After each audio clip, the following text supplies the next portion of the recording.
Hello, everybody, and welcome to the final spoiler discussion for season 2, the reality war. Woo, there was a lot in that episode. Yes. I was going to say it's hard to know where to start, but honestly, I think we have a pretty good idea of where to start with this episode. But before we get into the nitty-gritty of everything, obviously my ups and downs review is up. Everyone can go and see that. But Seán, give us your overall thoughts for the final time for season 2. I mean, obviously we were talking about this earlier on. This was a busy, messy episode. That had some bits in it that I loved. Absolutely. I mean, like we'll get into the for the people who've just clicked off the episode now. They won't find out what bits I loved, because there are people who did not enjoy the episode. Absolutely fair. Not here to tell them they're wrong. There are people who vehemently didn't enjoy the episode. And I would love to get into the kind of there's so many little bits to talk about. There's certainly bits I didn't love. And there's people that are so concerned that we may approach this in a positive way that they've already called for our heads. Yeah. Which I thought, that's possibly a new one. Yeah. Have us replaced ahead of this discussion video so that people can come on and just dump on the episode. Because God forbid we should look at anything with positivity. I liked a lot of it. Not necessarily in order. And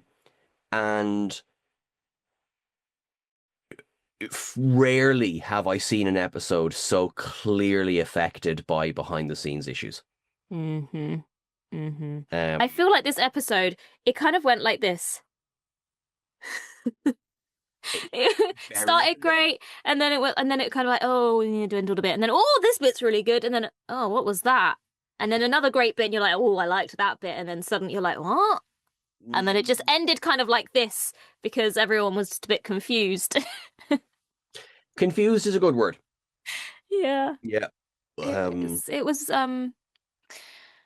it's like you say, it wasn't awful. There were some really, really lovely parts to it. And I want to emphasize that because, as you say, there have been a lot of people that have had a lot of negative things to say about it. And I honestly didn't walk away from it entirely going, well, I hated that. That was awful.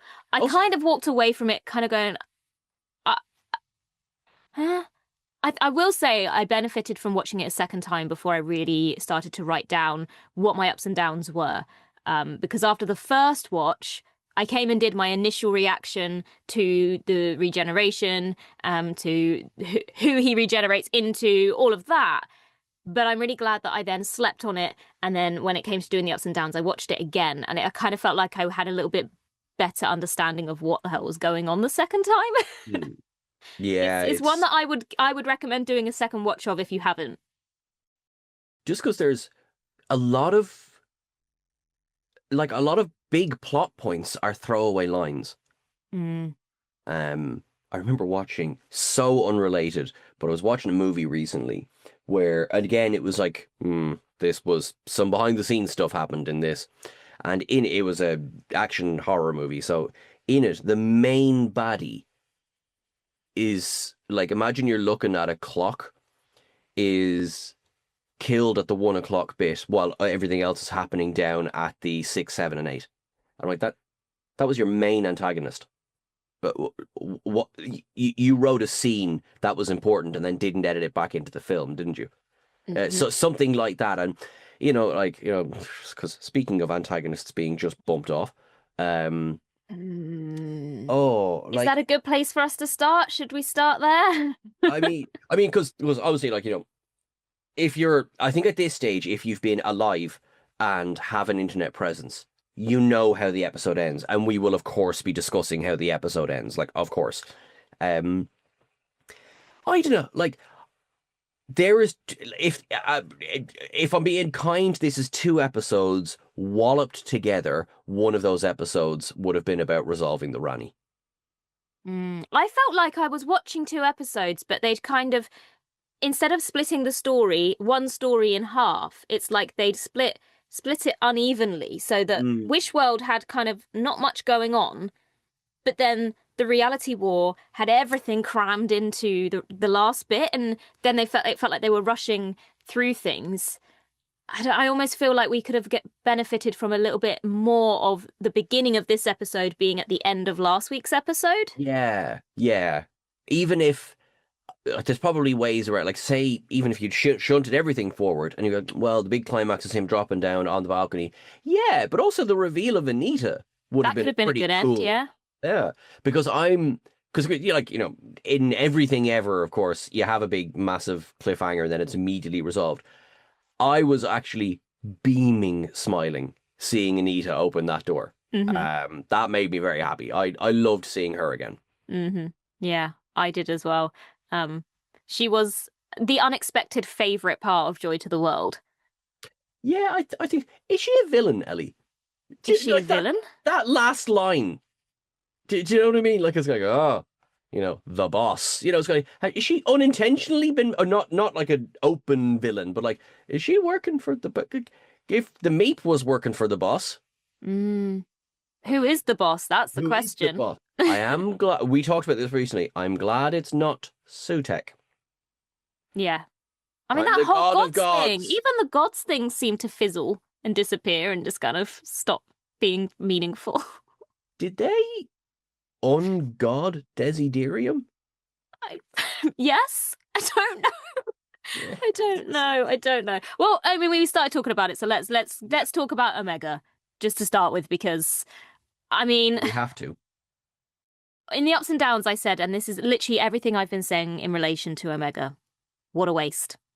What a waste of a grand return for a legacy villain.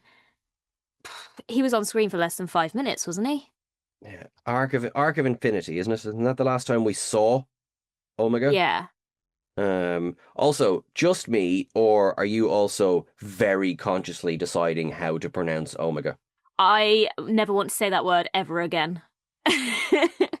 So even in the episode, because if you'll notice, Mrs. Flood said Omega. Yeah, oh yeah, it's like they point, were all over as well. At one point, the doctor said Omega. I was like, can somebody please decide how we're supposed to say this word and stick to it? Because I'm getting roasted for saying it a different way. 42 years since that character has appeared on screen. And this was it. I mean, the look was...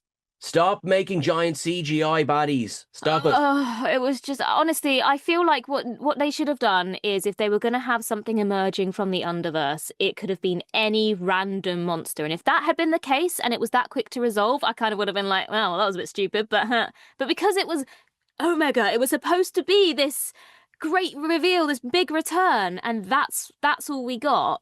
It's disappointing because I almost want them to have saved it and given Omega the story he deserves, like when John Sim was the master. How much better was that reveal? This was just, it could have been any villain, any monster. It was very generic. I think this is because, I think this is one where I'm going to be like, yeah, this is big down territory. And it's like you said, it's the legacy of the character. There is so Omega probably should have been at least on par with the Rani in terms of big villain. Even the Rani, though, even that got tidied up a little bit too quickly for my liking. Like, what was this kind of... Okay, so I was going to say, what was the point of the bi-generation, which sort of takes us... Because I want to be fair, because at least I feel that what we do is we sort of cover it from all angles, and it would be very simple. I'm holding myself to task here. It would be very simple to be like, I didn't like this, I didn't like this, I didn't like this, and not really explain why. So my reason that the Omega return felt unsatisfying was because there was no reason for Omega, the ultimate first Time Lord, the one who created time travel. There's no reason for Omega to be in this story. Yes, the Rani says that with Omega's body, put a pin in that, they would be able to resurrect the Time Lords, create a new Gallifrey in the heavens, which is a, fascinating approach to it. Yes, I can understand that. And even though the Rani, is supposedly less villainous than the I think there's plenty of examples of the Rani being villainous, but supposedly less villainous than, say, the Master.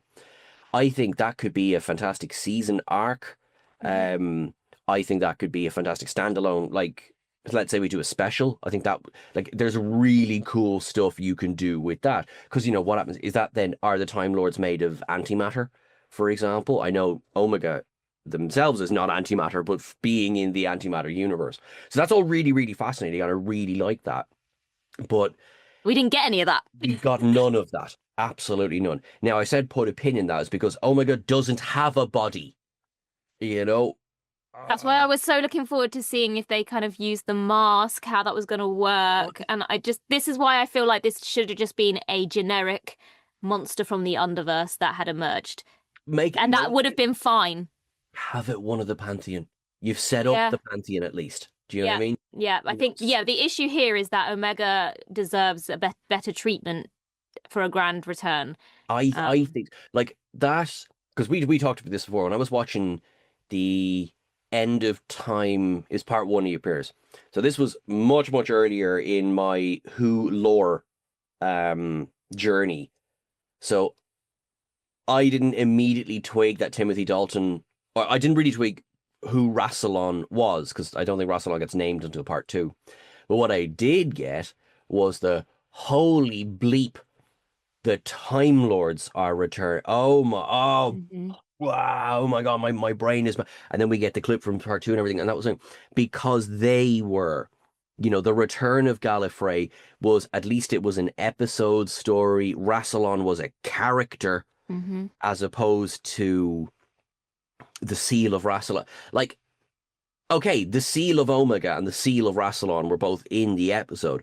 Other than that, nothing identifies. Yeah. The fact that... are you just as confused as I am about why Time Lords are sterile suddenly?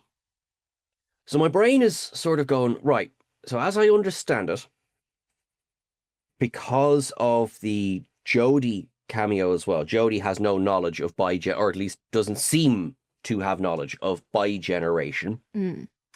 So is this something that's only happened after the Master, creates their genetic experiment that affects every living Time Lord? And if that's the case, did the rest of the Time Lords go mad and kill themselves on Gallifrey because they couldn't have kids? Okay.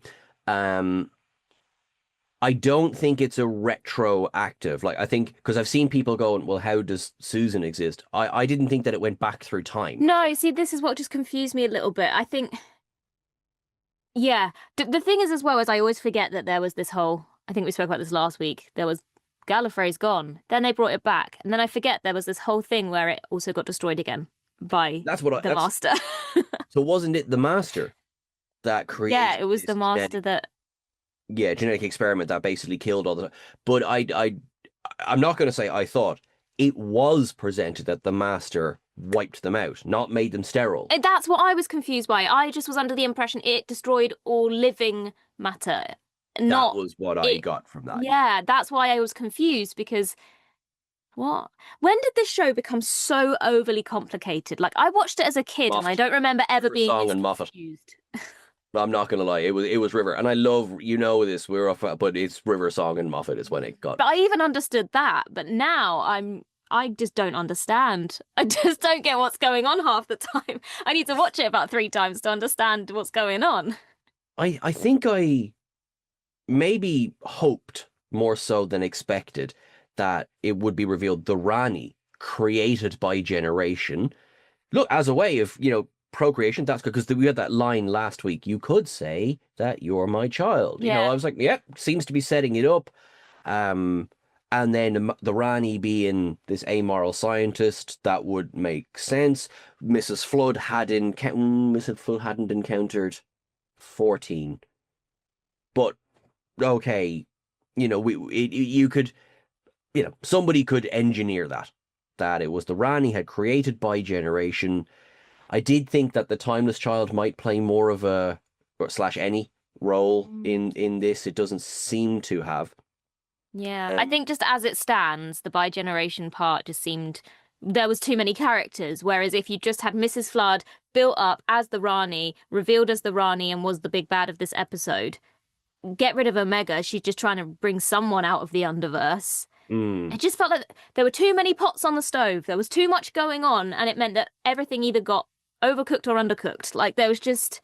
I feel like the attention was on the wrong things in this episode. Like, I feel like the Poppy storyline was the focus, and they kind of got to a point where they went, oh, we've got Omega and the Rani in here as well, so quick, let's sort that out because we want to get back to Poppy. That's what it felt like. On the flip side, look, Anita Dobson was brilliant as Mrs. Flood. And that two Ronnies joke, loved it. A good night for men. Love it. Archie was really good with what she was given. Mm-hmm. Yeah. You know, I actually, in terms of character ends, I don't particularly mind. I presume that just felt like we're doing it by generating and we're going to clean it up straight away. But I don't know. I've seen evil villains get eaten before, so that doesn't particularly bother me. But yes, Omega eats Time Lords now. And okay, the behind the scenes bit looks fun. She looks like she was having a ball. So, you know, things like that. But I don't know. What was the point, Ellie? I don't know. Actually, I think, you know what we should talk about here is something that I think it was a great part of the episode. It's a sad thing, but it's also a great part. And I think we can't really beat around the bush anymore. Let's just go straight into the whole regeneration. Ncuti Gatwa'a has stepped away from the role, which is sad. It is sad. I feel like we were just starting to kind of get to know this character, start to see a bit more depth to this character in the last few weeks. I think we talked about this before. Lucky day for me, we got the first Doctor speech from Ncuti, and I love that scene with Conrad. I think it's brilliant. Well, actually, I suppose obviously we'll talk about Conrad as well. But so we weren't in the room. We don't know what happened. So when I say this was clearly, obviously, in my opinion, this was so clearly an episode rewritten to facilitate an exit. Because it was just too messy and there was too much going on. If it was one episode that wrapped up a Rani storyline, possibly dropped Belinda off back home, you know, if it ended the season, for one thing, it did. Like, for example, did you feel this episode needed to be as long as it was? I thought it was over about 3 times and then it carried on. I thought it was going to be finished, and then it kept a whole new thing happened, and I was like, oh, I thought it was over. I think I don't know how much truth there is into this, but I saw somebody talking about where the story was originally intending to go, and I think well, there is an image of the Doctor and Belinda dancing in a club, but I think the original intention was for it to end. They forget Poppy, they arrive at Unit, they celebrate May Day, they all go out and have a party to celebrate May Day. And then, as I don't know if this is true, don't come for me, this is just what I've heard, but Susan was supposed to end the episode on a cliffhanger by watching them from a distance all having fun celebrating May Day. Carol Ann Ford was supposed to end the episode. It would, at least, I have seen that theory, yeah, and it would at least tie back into Interstellar Song Contest. I was so sad not to see Susan in this episode. And then I thought that the whole Poppy thing was going to then link to Poppy is actually the Doctor's daughter, and it's somehow going to link back to Susan in some way, and it's going to be all timey-wimey, and I was actually quite intrigued to see where this was going. And then all of that just went out the window, and I was like, oh, okay. Yeah, like, there's the interview, I think it's on, because I know that there's Unleashed and there's Behind the Scenes as well, so it's one of where Ncuti speaks about it was always the plan to do 2 seasons. And I think, I'm not accusing the man of being untruthful. That's not what I'm saying. I think there is a clever use of words going on there. Yeah, I think I was contracted to do 2 with the intention of doing more. Yeah. But did not decide to do more. And I think, I don't know. And also, I mean, I guess, thankfully, I haven't seen, and I want to go on not seeing hate sent towards Ncuti. I'm I haven't seen that, which I'm delighted. I mean, I'm sure there's parts of the internet, but these are the people that need to seriously go out and touch some grass. Whereas, it's kind of a weird thing. they got Ncuti. I reckon they got Ncuti while he was filming Sex Education, when he was doing good in his career, and then his career has skyrocketed, right? And he is probably, as of leaving, he might be the biggest star who was currently the Doctor. Do you know what I mean? Like, as opposed to people like John Hurt, as opposed to people, and in the, again, what I wouldn't give for, what went on in rooms. Yeah, to be a fly on those walls in God. Bad Wolf, Right, because if you look in the behind the scenes and everything, Reality Wars filmed May 2024.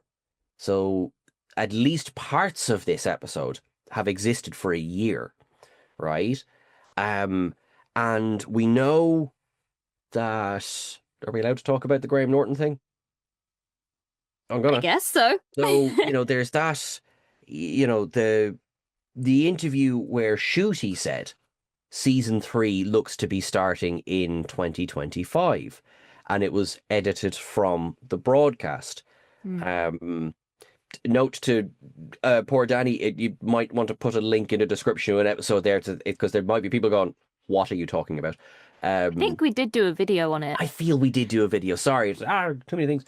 And long story medium, he was on the couch.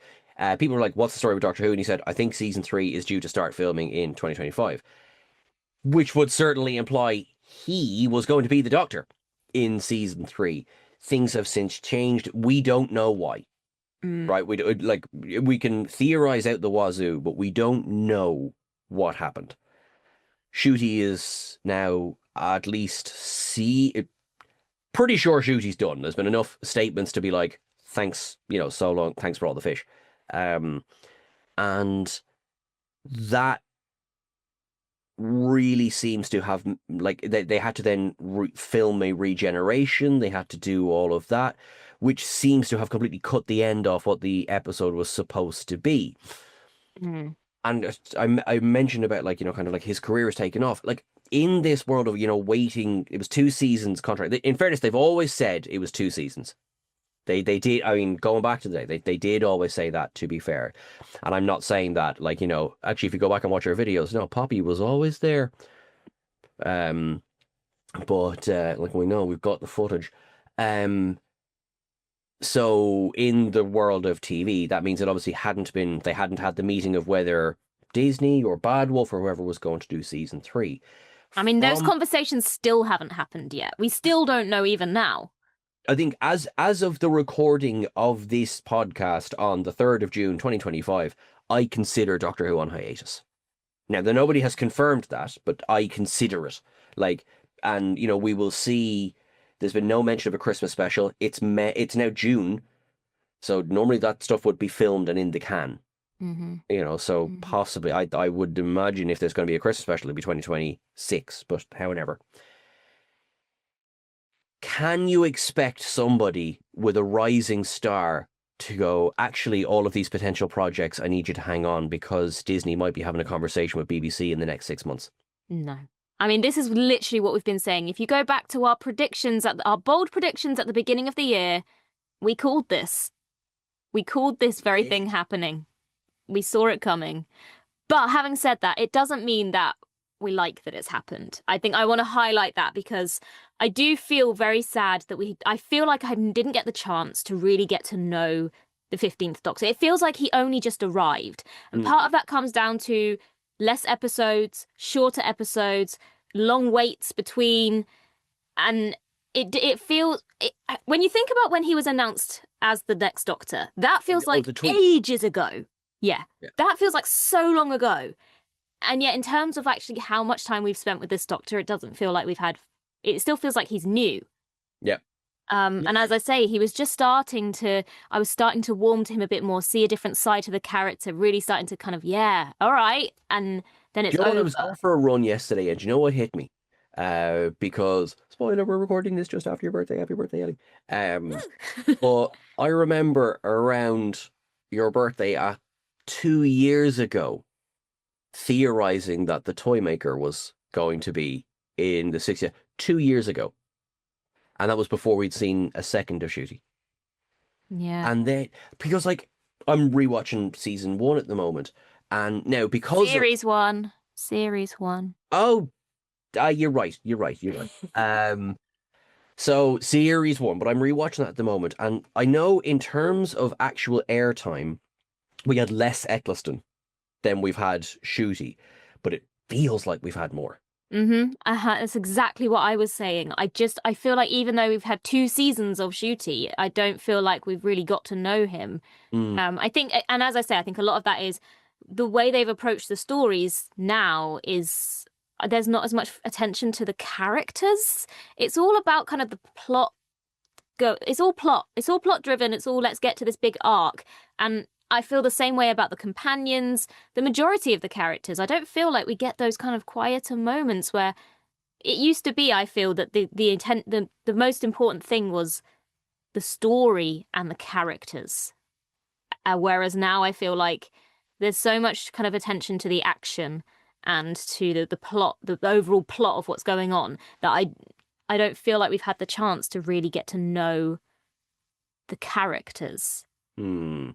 And what's sad about that is, I said this at the end of the ups and downs, is I weirdly didn't feel this great sense of loss when Ncuti started to regenerate, because I feel like I haven't had long enough to really get that attached.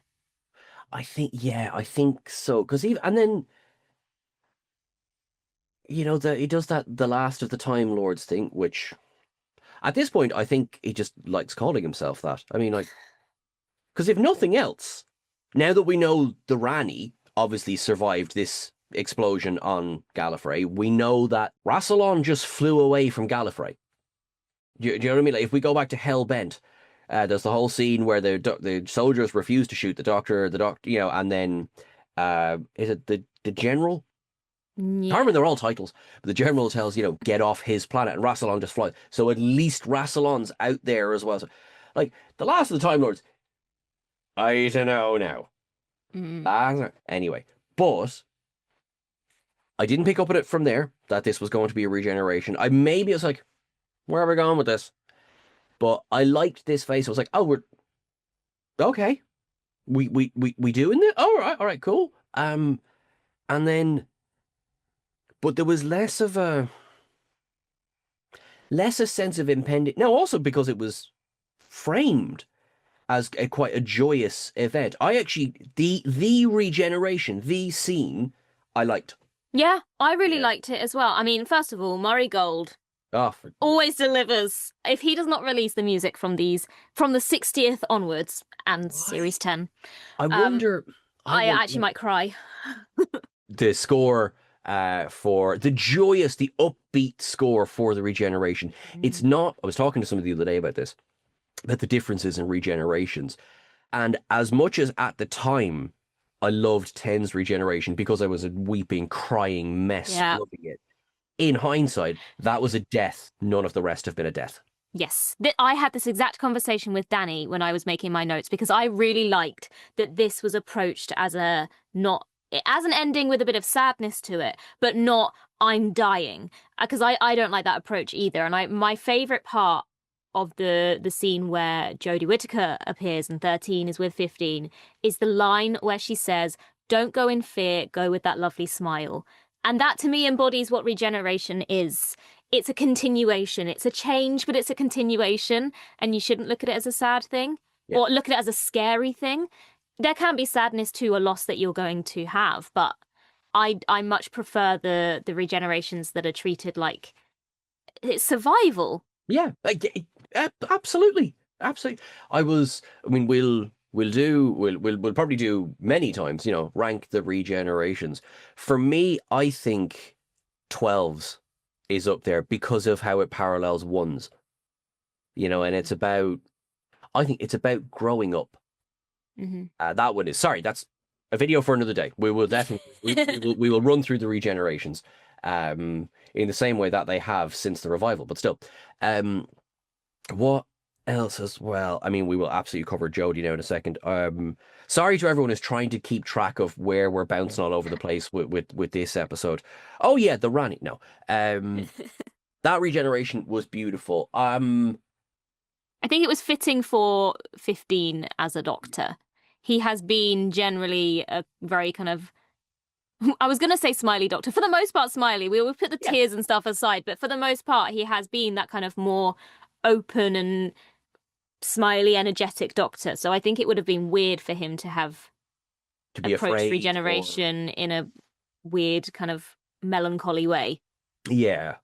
And also, there's no, because obviously, how many times now have we found out there was, oh, actually, the Doctor lived 50 years on this planet, you just didn't see it.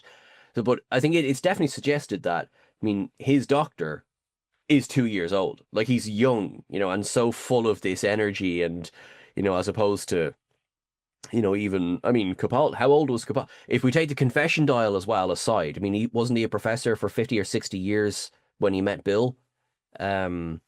So like things like he's lived a long life, whereas this Doctor is like so young and full of energy and should have got to the club with Belinda.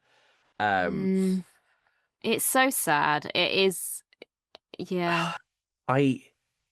It was watching the regeneration, even as it was airing, going behind the scenes stuff made this happen.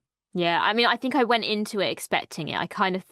We all did. We kind of had a plan of what kind of video we're going to record after this episode ends. Probably we're going to have a regeneration. Like, we went in expecting it, but it still didn't make it any less like, oh, he really is leaving. That really is it. And it kind of did have that air of, is that it? Not the actual scene itself, but is that it for Ncuti? That it's only just begun? What are your... how do you feel? I know you're saying, you're kind of all over the place, but, has this left you feeling excited for a potential 16th Doctor played by Billie Piper? I'm not sure. Now, I'm pretty sure I saw a weird leak or rumour that Billie Piper was going to be who the Doctor regenerated into, and I was like, that's clearly one I dismissed, thinking, huh? Yeah, because... So it really shocked me. It really shocked me. I can't help but feel like they've done this for the same reasons that they brought back David Tennant and Catherine Tate. They've looked at what fans are saying. They're looking at their numbers and kind of gone, well, we're going to have to get the hooks back in. What can we do? I know. Let's bring back another fan favourite. Interestingly, as a lot of people have pointed out, as did we, she's not credited as the Doctor. Yes. It just says introducing Billie Piper. So I think we're all probably correct in assuming that this is somehow not going to be the next Doctor in some way. There's obviously a lot of theories out there. But honestly, I think I would have been just as happy for this to have ended with Ncuti regenerating and us not seeing who he changed into.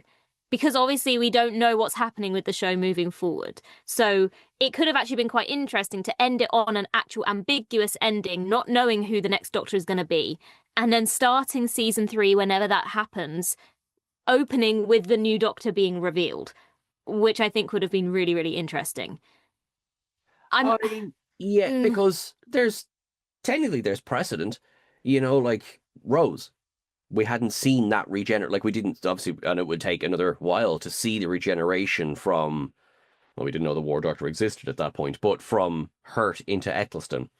And also, time traveler, you can do these things out of order. So that I would not have hated that, especially knowing asterisks, but knowing as we do that Ncuti leaving was after the fact, that...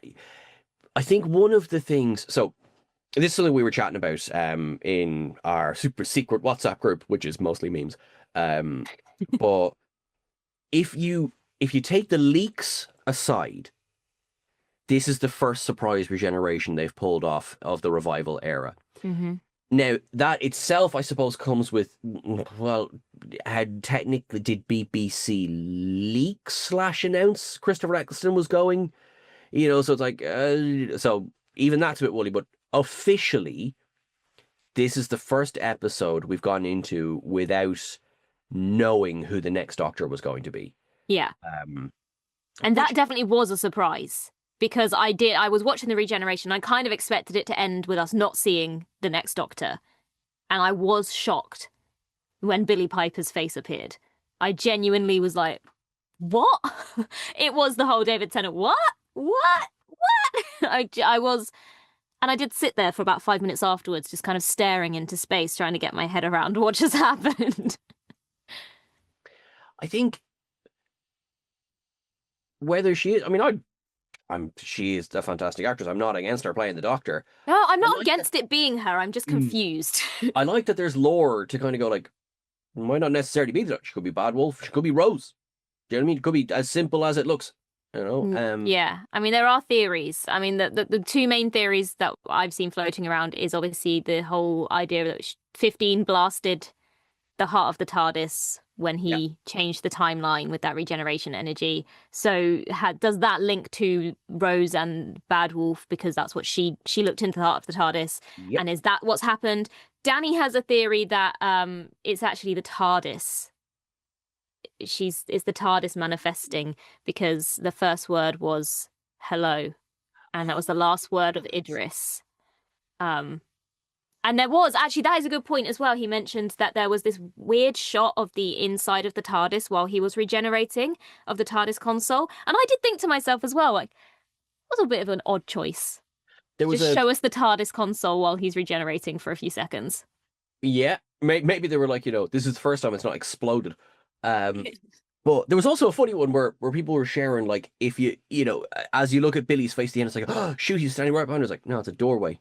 Yeah. Like, they were not there on the same day. They were not there on the same I think day. Billy was a very last minute call on what they were going to do with the ending of this episode. I think Billy was a Saturday morning call. But anyway, I mean, again, we don't know. I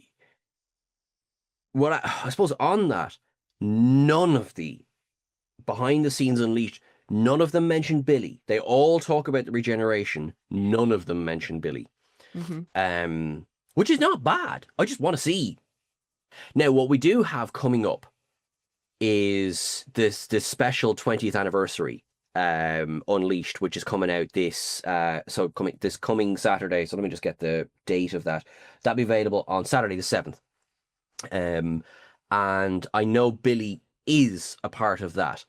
So either it was filmed a while ago, presumably they're going to mention, but I'd say what'll happen is that'll be like, can't talk about it, or some sort of gag like that. I mean, there's within the press releases about it, there's a lot of emphasis on who, what, why.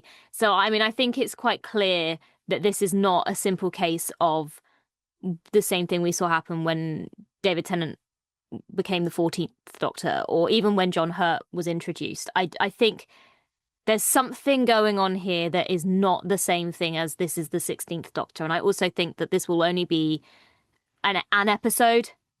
I think this will be like a placeholder until they cast a new Doctor. I think perhaps we'll get one special, maybe a Christmas special, where this will be explained, and then I don't see like 3 episodes like we got for 14.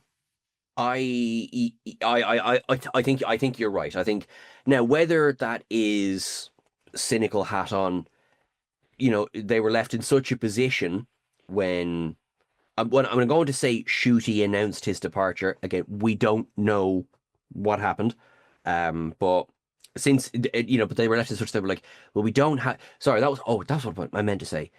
There's been no press tour. There's been no egging people up. Here's the new Doctor. Which there has been since at least Matt Smith. Mm-hmm. I mean, that all comes down to the fact that nobody knows what the future of the show is. There's that too, yeah. Nobody knows if there's going to be a season 3. There's no point casting another Doctor until you know what your budget is, where you're going to be streaming, who your partners are. And at this point in time, as of recording, we don't know. They're probably still having conversations. So that's the next step once they know what's going on. I think again there's probably there is a video in this, but I think we really do need to address how Ncuti's announcement, tenure, and departure has been handled compared to any other Doctor. He was announced on Twitter. I remember at the time we were like, is this real? Is it like, surely this can't be real. His regeneration story was actually far more about Tennant. Yeah. And as much as I was like, finally a story where two doctors get to spend a bit of time together, and I really do like that bit of the giggle, I really do. But where pretty much every other story has been about introducing the new doctor, this was about giving a hug to the outgoing doctor. Mm-hmm. And I say outgoing. There's a whole other thing, as Danny says as well. Tennant's right there. 14 is right there. Yeah. And then so much of Ncuti's tenure, when you think of the actual amount of it, has been about other doctors, and love that they brought back Jo Martin. Not sure why, but love that they brought her back. And I love the scene just before Ncuti's regeneration, where they offered an olive branch to the 13th Doctor. Mm-hmm. But I guess my hang-up being, so much of his tenure was about other people. Yeah. And then also you then add on to that the fact that his departing episode was reworked to be that. And so I think the first half of that episode doesn't present like this Doctor's final story. Yes. It just presents like another episode. So it doesn't have that kind of treatment that you would expect from this being the final go around for this Doctor, until you get to the part where it's very clearly the reshoots to rework it so that it fits within the regeneration story. But when you look at the first half of the episode, it doesn't read as a final episode for a Doctor. I agree. In a way, our regeneration should be a surprise. I actually don't mind at all that I didn't officially know this was a regeneration. Yeah. Part of that makes me excited, because great, this show can still surprise me. You know, it was that I don't mind at all. And that it was all done for. Again, we've danced around the Poppy issue. We'll get to that pretty soon. But it was all done for effectively joyous asterisk reasons, and that we didn't have the Doctor looking at Poppy going, "You're not remotely important. I could have been so much more." I'm glad we didn't go down that road. Like, all right, kick the poor person while they're down. So there's many things I do, and obviously time will go by, and now that the shock of it is gone, we'll be able to sort of sit with it a bit better, see where it goes on the rankings. Hopefully, maybe somebody might do a job on the CGI of Billy's face at the end. I'm sure the internet's probably already doing it. I have a bit of listen, is because it was obviously so last minute. And I am not an artist, nor do I want to say that it's a piece of piss and it's easy, and that's not what I am. Not. That's what I want to say, though. I want to talk to whoever made that decision at the last minute and just go, it's okay to not have him change into someone else. You could just leave it as it is. Leave it open-ended. That would have been fine. I think a lot of people would have preferred it. And then it takes that, which is not Billie Piper. It's not about that. It's like, no, I am intrigued. Yeah, you could still do that. It'd still have Billy be, whatever. But as opposed to, it did feel kind of like, we need to get this in there. Yeah, and as I say, none of us are stupid. We all know there's uncertainty surrounding the show. So I don't think any of us would have actually been that mad if you'd left it on an uncertain ending, so that you could either leave it a year while you make up your mind, get your green light, and do the next series for next year. Or if the show goes on hiatus for another 10 years, it ends in such a way that it's easy to pick it up. Whereas now you've left it so that, are we going to have to now wait 10 years to find out why Billie Piper was the face we saw? Like, how long are we going to have to wait for an answer now, where you could have left it where there wasn't really a real deep lingering question, with no certainty as to how long we're going to have to wait for that answer to come? Okay, I think we've been pretty, like, we've been uncertain, we've been pretty balanced, and we've been pretty upbeat. Let's talk about Poppy and what I think is the worst part of the episode, which is Belinda. Mm-hmm. Mm-hmm. So can I just start by pointing out? Not Vara de Setu. No. Not Vara de Setu. I think, she was consistently brilliant for the whole season. I think characters with wasted potentials. I've already seen the comparisons to Martha Jones. And I think Martha has aged as well as she has because of her agency. and that we've seen Martha a couple of times since. All right, tell me I'm wrong. We are introduced to a character who has full agency, is very confident, is not afraid to call the doctor out, and what is left is a character who has been manipulated into looking after this child that, I'm sorry, didn't need to exist. I know that, I mean, God, that's going to get clipped and put out into the internet in just the worst corners, I know. But Poppy was real. Poppy had, the space baby Poppy was fine. Yeah. You know? I think this is the issue where it became, she's your daughter. She's the doctor's daughter. I actually think the best course of action for this would have been for Belinda to have always, if that was how you wanted this story to end, Belinda should have been from day one, from the robot revolution, always being trying to get home to her daughter. Always. 100%. And the way that it was framed that, no, she had been there the whole time. It's like, maybe she wasn't. But and I was sitting there going, but she wasn't. And you're trying, it feels like the episode's trying to use that as justification. Yeah, right. Because I just want to point this out. 'Cause so many people have been saying, Ellie, you completely missed the point of this episode. I know that they rewrote the timeline. So all the events we saw have now been changed to what we then saw at the end of this episode. But that doesn't mean I have to like it. And it doesn't mean I don't feel cheated by the fact that we had this whole character build-up of her being this woman who opposes marriage, doesn't want to be Mrs. Allen, or, you know, is a young woman who is a nurse and who nurtures people and who is independent. And then at the very end, you've just completely rewritten her character in the last 10 minutes of the episode. That's where my issue lies. My issue lies in the fact that we basically are introduced to a completely different character. Everything about Belinda has changed.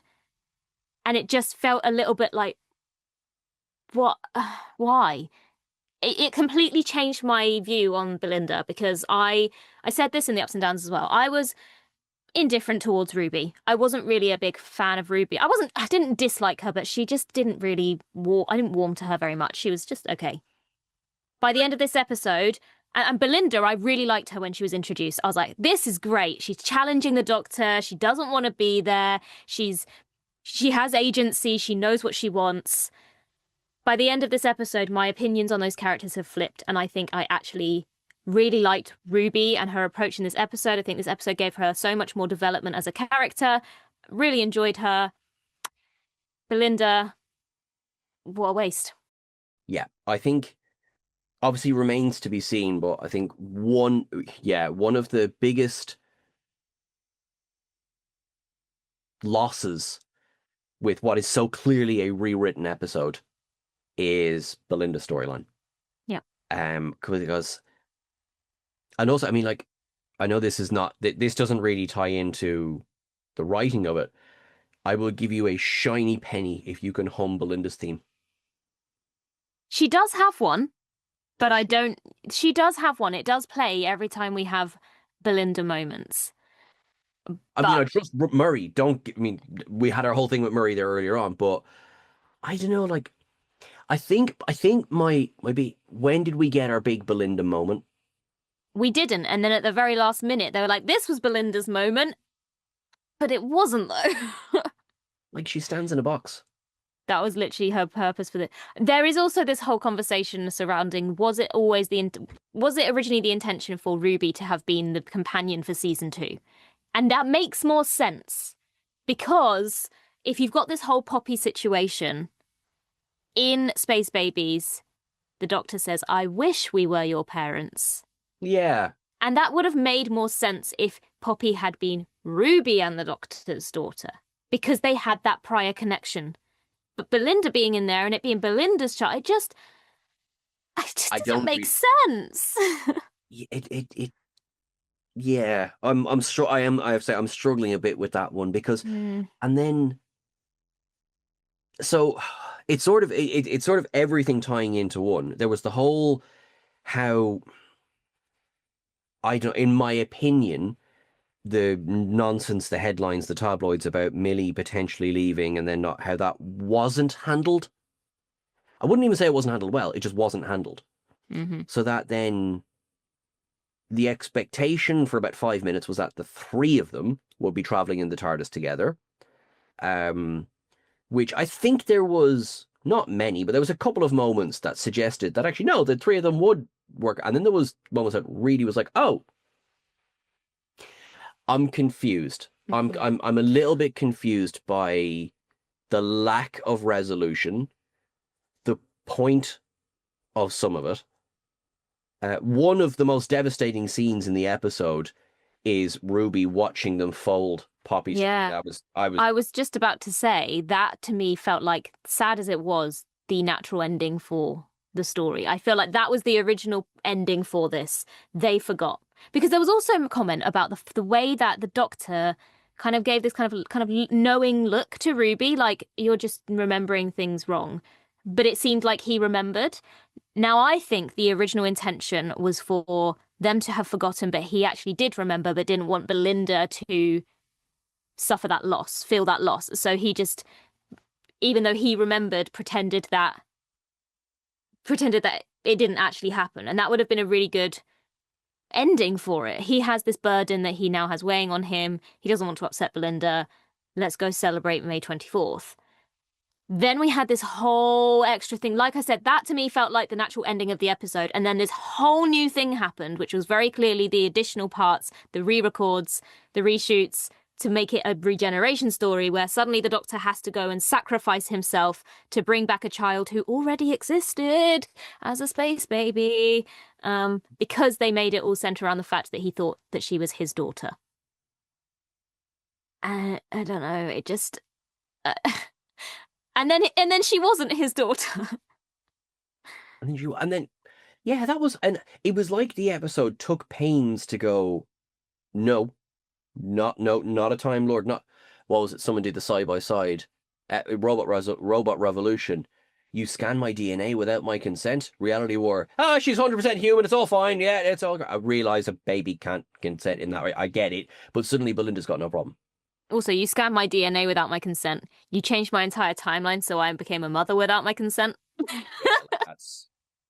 I don't know. That was my biggest issue with the episode, and a lot of people have told me I just didn't get the point of it. Maybe I don't get the point of it, but I didn't like how Belinda's story was closed out. I just that part was very disappointing. And again, it just kind of points to things happen, things change. I suppose where my sadness is a little bit is, let's say, for example, because filmed a year ago, so let's say it was filmed with the ending, because we have that still of the Doctor and Belinda dancing in a club, and if that theory is true, that it, Susan must be seeing them. Let's say that was it. My sadness is that for whatever reason, Ncuti has had to give back his key to the TARDIS, but that it was obviously done in such a way that there can't be a Christmas special, there can't be a standalone special when his schedule allows. Mm. And by having the regeneration in it, it's almost like right now it says, because he's gone and he's not coming back, you won't be getting a Jodie, you won't be getting, I but, by the way, love. But what about the other guys always popping up? Absolutely love that. It's like, and I think Doctor Who does really, really well when it knows its audience is in on the joke. I do love that. I think that's part of my sadness, because it was we don't know it was refilmed, but we suspect it was refilmed to feature this regeneration. That also suggests to me, not that there was bad blood. I don't want to suggest that, but it was, I'm gone, and no, I'm not doing a special. I'm not doing a regeneration story, because this episode, you've said it already, this was not a regeneration episode. This was an episode with a regeneration tacked on at the end. Yeah. Oh, it's all very dour, isn't it? I know. I feel a little bit sad that we've kind of come to the conclusion here, and we're a bit down about it, but we want to be honest. Some of you may say that this is a really negative discussion. I think that it's the same thing I was saying about Omega. My thoughts towards a lot of where this season ended is, what a waste. in terms of setup, in terms of characters, in terms of story. There were some really great moments in season 2, and I think it was, on the whole, an improvement on season 1. Oh, at 100%. Sorry, that one hasn't changed. Yeah, I think. But I just feel like, similar to season 1's finale, they kind of lost their momentum when they got to the finale, and it's just sad that you build up and you get your hopes are higher because it's oh, this is brilliant, and the next week this is great, this episode's great, and this season's kind of gone like this. I think, yeah, because there's sadness, there's dissatisfaction, there's the uncertainty. But what'll happen, what always happens, is that time will go on, things will settle down, the dust will settle, because the shock of that, once the shock passes, like, I'll probably, I know I will be rewatching this episode probably more times than is healthy, and I'll be like, I love that bit more, love that a bit more, love that a bit more. So, like, the things coming out of this, I know, like, this is probably one of the longest episodes we've done, but I know coming out of this, I like that Mrs. Flood is still kicking around. I like that particularly Mrs. Flood's regeneration is still kicking around out there. I mean, I guess Omega's there if you want to try again at some point. I maybe wouldn't, but hey, listen. Obviously, we got Billie Piper. We've got the boss. That's the biggest tease. Yeah. I almost feel like, when it used to be, like Bad Wolf, most of the stories were just good episodes, and then there was this kind of thing that kept popping up that wasn't necessarily that important at the time, but once we get to it being important, you go, oh, that was in that episode and that episode. I always feel like they should have just stripped it back, and the boss should have been the only important thing that kept being mentioned, and then when we got to the end here, it was the boss was revealed, whether it was the Rani or what. But I almost feel like there was just so many things going on, and that resulted in nothing feeling developed enough. And I think you could have just stripped it back and had this one thing, have the boss mentioned here and there. And we did have that. But take everything else away. I think so. And what I will say, and I think it's important to say before, because we'll do our ranking as well, I don't think the people watching this video would be guilty of this. Don't be silly and send hate to creators. Don't do that. If you don't like it, fine. I'm not saying you have to like anything. Don't like the nonsense I've seen online over the last few days. There was one person looking for contract killers to get rid of Russell. You know what I mean? And this is, this is the world we live in, where that's been normalized, that you can say things like this. If you do that, I don't want to deal with you. I think that's probably the best way to say about that. I don't want to deal with somebody who thinks that that's an appropriate thing to say. I think the best thing to do is, if you don't like it, stop watching it. Cue the comments, I've been a fan forever, you can't tell me what to do. Not telling you what to do. Okay, I'm telling you not to be an absolute loser and send hate and things like that to people, but my goodness. Shaking off any kind of negativity, I want to talk about my favorite part of the episode, and I think from online, I think it's many people's favorite part of the episode, and that is just the wonderful return of Jodie Whittaker.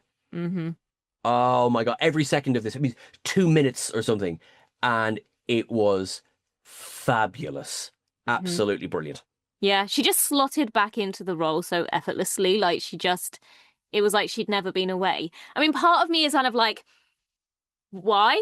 But I don't care why, because it was nice to see her there, and it was nice to see that interaction between the two of them. Plus, it's always just nice to see past Doctors pop back up and see that interaction. And and as I said earlier, she gave the best advice to him. Yep. Don't go in fear. Go with that lovely smile. Absolutely, absolutely. And also, like, I love that they address the fact that, yes, the Doctor says words like love now.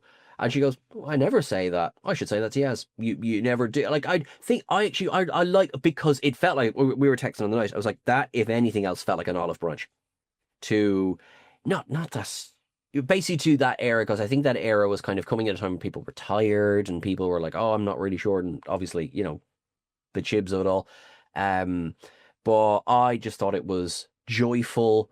I thought, what a wonderful thing to include. Again, that gag of the other guy's always popping up. Because I think, for as much as, yes, there's a logical reason that 14 probably should have been in the episode, people might have been expecting Tennant. Yeah. And yeah, I loved it. I absolutely loved it. And yeah, like, what was the logical sense of it? Listen, it's an alien who changes their face every few weeks to save from dying. I mean, I can, in some respects, logic can do one. Please don't fact check the rest of this discussion where we've talked about logic. But I thought that was a lovely thing as well. And just, she was brilliant, absolutely brilliant in the part. And they managed to keep it relatively secret. Yeah. I mean, this season has been particularly bad for leaks. It's to the point where it feels like, someone's been sitting in a script meeting going, just make sure that's on Twitter. Yeah, it's been, look, we try to avoid, obviously we don't discuss leaks on this channel, and we won't, before the fact, Yeah. Because it can take away people's enjoyment, and I don't want to do that. But it's been, yeah, some bits were, as I say, officially, leaks aside, they kept the regeneration secret. Yeah. But yeah, sorry, Jodie, my favorite part of the episode, easily. And not just because, oh great, you're happy you saw another Doctor. No, them together was brilliant. Yeah. Well, I guess that brings us nicely to our final ranking of season 2. So where would you put the reality war in your ranking? I would put it, so I'm looking at my rankings here. It's above Wish World, but it's still probably below. Look, so I have, I would put it at 5th of 8. Okay. So from the bottom, so 8 Interstellar Song Contest, 7 Robot Revolution, 6 Wish World, 5 The Reality War, 4 Lux, 3 The Well, 2 Lucky Day, 1 Story in the Engine. Okay, so I agree with you in the placement of it, but my ranking is slightly different to yours. So I would go with, from the bottom up, The Robot Revolution, Wish World, The Reality War, The Interstellar Song Contest, Lux, Lucky Day, The Story in the Engine, and The Well. And I will have, within the next week or so, I would imagine we will have an overall ups and downs review of the whole season. So we'll talk about what we thought worked well and what we thought didn't work well as a whole for season 2. So stay tuned for that. But more importantly than that, this isn't the end. We've had this whole conversation about the uncertainty about Doctor Who. But do not forget, folks, that we have the war between the land and the sea. And we did see a trailer for that, a teaser for that, at the end of the credits for this final episode of Doctor Who. I don't know about you, Seán, but I actually am really excited for this now. I wasn't initially when they announced that they were going to do a spin-off and it was going to be Sea Devils, I really was like, what? Yeah. That's where you're going with this? You're going to do a spin-off with the Sea Devils, of all the things you could do. But I think one of my favourite parts of the last 2 seasons so far of Doctor Who, for me, has been UNIT. And seeing that kind of building of the characters in UNIT, and particularly in this episode when they were all in battle mode and working together. And because of that, I'm now more excited for the war between the land and the sea, which focuses on not just UNIT, but is basically the UNIT spin-off. So I'm really excited to see where this is going. I think it looks to be a more mature storyline. Maybe not quite as mature as, say, Torchwood might have been compared to Doctor Who, but based on the trailer, it looks like it's going to approach some quite serious topics. It looks like it would be kind of mature in the fact that it's courtroom drama to some degree. I actually really excited for this. Yep. No, same. Like, and I mean, I know obviously there's been, or at least seemingly seems to have been, a slight redesign. With the greatest of respect to that original Sea Devils design. And I do mean this, a 5-part really serious drama with that Sea Devil design. Yeah. Where Sea Devils, they work in the kind of the fun camp of Doctor Who. But I suppose you can say the same of the Daleks, I guess. I mean, the pepper pots. But anyway, I do not hate the redesign at all. No, I don't. And I wonder if it's going to be significant, if there's going to be an explanation perhaps for why this one looks different compared to what we've seen in the past. Maybe. We've obviously got confirmation from this trailer that we saw now. We also had questions about how they're going to explain that this character that Gugu Mbatha Raw plays is Martha's sister. Well, there's your answer. She's covered in prosthetics. You can't tell. Yeah, I was going to say, how will they explain it? They're not going to. Exactly. They don't need to. We've learned from this trailer that Russell Tovey's character is called Barkley. So not Alonzo. But yeah. But yeah, I'm really, really excited for it. More than I was initially. I really wasn't so sure about it initially. We don't have Murray Gold for this. Which, although that's sad... It is sad, but we have Lorne Balfe. And he is up there. Yeah. He has scored some pretty big things. Mission Impossible, Top Gun Maverick. You know, he's up there. I love his music as well. I mean, I'm a sucker for scores. So basically, if you give me any of the top names, I'm going to be excited about it. Yep. Also, fun fact, I listen to Lorne every single morning as I wake up because the opening theme to His Dark Materials, which he wrote the score for, is my alarm. There you go. Yeah, I very, very much intrigued where this is going to go. I think you can kind of get a feeling from the trailer of where the plot maybe is going to go in terms of how can the Sea Devils and the humans live in harmony on the same planet. I think there's going to be kind of backlash from the Sea Devils in terms of the humans polluting the oceans. But I really, based on the trailer, based on what we've seen of UNIT and knowing that they're going to be a part of this new series, have really high hopes for it. And of course, as I say, we may not know the future of Doctor Who at the moment, but we as a channel are certainly going to be covering the war between the land and the sea, just as we've been covering these episodes of Doctor Who. When it's going to be released, obviously at the moment we don't know. My theory still stands that this is going to take the Christmas slot this year. My theory still stands that it's going to take the approach that Torchwood Children of Earth did and release 5 episodes across 5 consecutive days in the Christmas period. Yep, where it will be going up against Stranger Things. Yeah. I don't know, maybe they'll change it. Now they know that Stranger Things is going to be releasing, maybe they'll change it. I don't know, but I guess it all depends on what happens with the future of Doctor Who, and there's no confirmation that this is actually what's happening. It's just my theory. That's right. Yeah. Okay. Well, I mean, listen, isn't this discussion all about theories? No, I'm excited. I love Russell. I love Gugu. I'm like really, really looking forward to this season because also, look, in the Who-niverse, limited series have been pretty good. Looking at you, Children of Earth. Children of Earth is peak Torchwood. It's as I say as well, I think I'm quite excited for this to perhaps be a little bit more adult in terms of its themes, in terms of its tone. So, I mean, I'm not saying for certain that is the case, but based on what we've seen so far, I definitely think this has a more adult tone to it than Space Babies or cartoons coming to life. It'll all be the war between the land and the sea. It's actually just Space Babies versus the Sea Devils. And it's all, and she's the only one who doesn't look like a classic Sea Devil. All the rest of them do. And they're all going to war against Poppy. Yeah, I was going to say, and keeping in theme with the reality war, Poppy is there somehow. Probably. And then at the end of it, you just have, I don't know, someone just goes, oh, hello. I don't know. I look forward. I really am.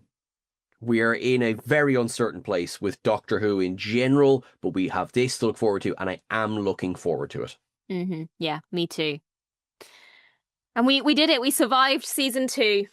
We got to the end, folks. Thank you to everybody who has stuck with us along this journey, who's been watching the ups and downs, who's been kind and thoughtful in the comments, who has stuck with us. Let us know when they've agreed, when they've disagreed, but in a polite way. We're not done yet. We, of course, still have the Easter eggs and breakdown of the reality war, which will be coming later on this week. And as I mentioned earlier, we will have an overall ups and downs review of season 2 as a whole. Then we'll all go and sleep for a little while, and we'll come back rejuvenated, ready for the war between the land and the sea whenever that might appear. But it's been really great discussing these episodes. We've had some great guests this season. We had the wonderful Mick Jost. We had Crystal D join us as well. Thank you, Seán, for joining me on these discussions. It's lovely to bounce off each other. Thought you were going to say something there, but don't worry, that's fine. I'll just carry on. Yeah. No, it's been lovely, and hopefully we will keep doing. I mean, like, there's 60 years of it, as we are frequently reminded by people online. There's still an awful lot of classic Who to discuss as well, and I think possibly worth looking at some Omega Sea Devil stories as well going forward. But yeah, thank you for having me. You're very, very welcome. Folks, it's been wonderful. Until we return, we'll have some more discussions between now and the war between the land and the sea. Don't worry, we'll be back. But look after yourselves. Enjoy Doctor Who for what it is, and hopefully we'll see you very soon. Looking forward to it. Keep things wibbly wobbly.